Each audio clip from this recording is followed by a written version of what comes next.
Hello అండి, hi. Welcome back to our channel. Sweet తినాలి అనిపించినప్పుడు అప్పటికప్పుడు కప్పు రవ్వతో ఈజీగా ఈ స్వీట్ చేసుకోవచ్చు. చాలా సింపుల్గా, తక్కువ ఖర్చుతో ఎక్కువ టేస్టీగా చాలా బాగుంటుంది. చాలా సింపుల్గా చేసుకోవచ్చు, ఈజీగా ఉంటుంది. ఒక్కసారి ఈ స్వీట్ ట్రై చేశారంటే అస్సలు మర్చిపోలేరు, మళ్ళీ మళ్ళీ చేసుకొని తింటారు. ఇలా నోట్లో వేసుకుంటే అలా వెన్నెలా కరిగిపోతుంది, అంత బాగుంటుంది. 2 days నిల్వ ఉంటుంది. ఒకసారి ట్రై చేయండి. ఇది ఎలా చేసుకుందామో చూసేద్దాం రండి. ముందుగా ఒక కడాయి తీసుకొని దాంట్లోకి కొద్దిగా నెయ్యి అనేది వేసుకోవాలి.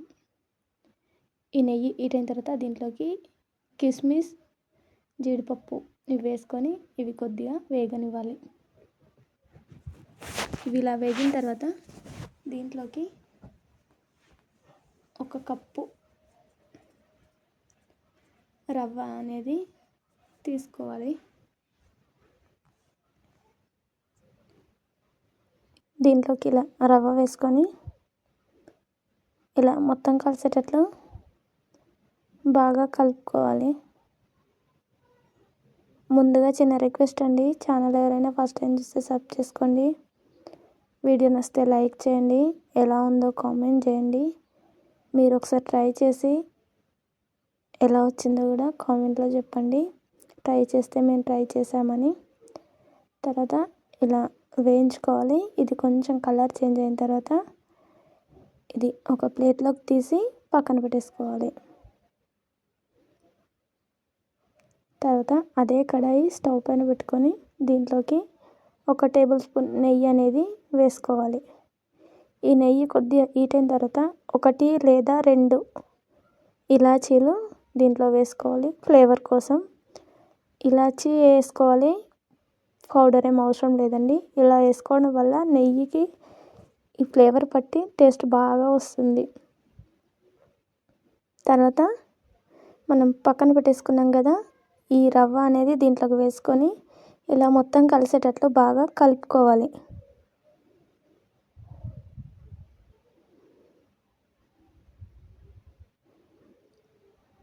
ఇలా కలిపేసుకొని మనం ఏ కప్పుతో అయితే రవ్వ తీసుకున్నామో అదే కప్పుతో 1 కప్పు హాట్ వాటర్ అనేటివి తీసుకోవాలి. ఇలా వాటర్ వేసిన వెంబటే ఇలా కలుపుకోవాలి, గడ్డ కట్టకుండా. ఇలా కొంచెం దగ్గరకు వచ్చిన తర్వాత ఏ కప్పుతో అయితే రవ్వ తీసుకున్నామో అదే కప్పుతో 1 కప్పు చక్కెర అనేది దీంట్లోకి వేసుకోవాలి. ఇలా చక్కెర వేసుకున్న తర్వాత ఇలా కలుపుకుంటూ ఉండాలి. ఇలా కలుపుకున్న తర్వాత నెమ్మదిగా ఈ చక్కెర అనేది కరుగుతూ ఉంటుంది. ఇప్పుడేమేనండి, ఇప్పుడు గడ్డ కడితే స్వీట్ అనేది పర్ఫెక్ట్గా రాదు. గడ్డ కట్టకుండా నెమ్మదిగా కలుపుకోవాలి.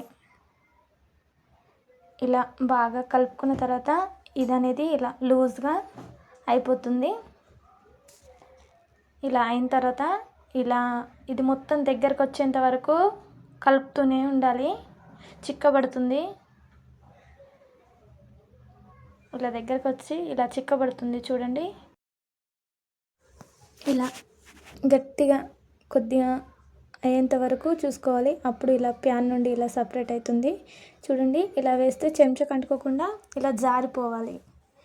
అప్పుడు ఇది స్టవ్ అనేది ఆఫ్ చేసుకొని మన దగ్గర ఏది అందుబాటులో ఉంటే ఆ ప్లేట్ అనేది తీసుకోవాలి. స్టీల్ది లేదు నా దగ్గర అయితే ఇది తీసుకున్నాను. ఈ బాక్స్లోకి కొద్దిగా నెయ్యి వేసి ఇలా మొత్తం అప్లై చేసుకోవాలి.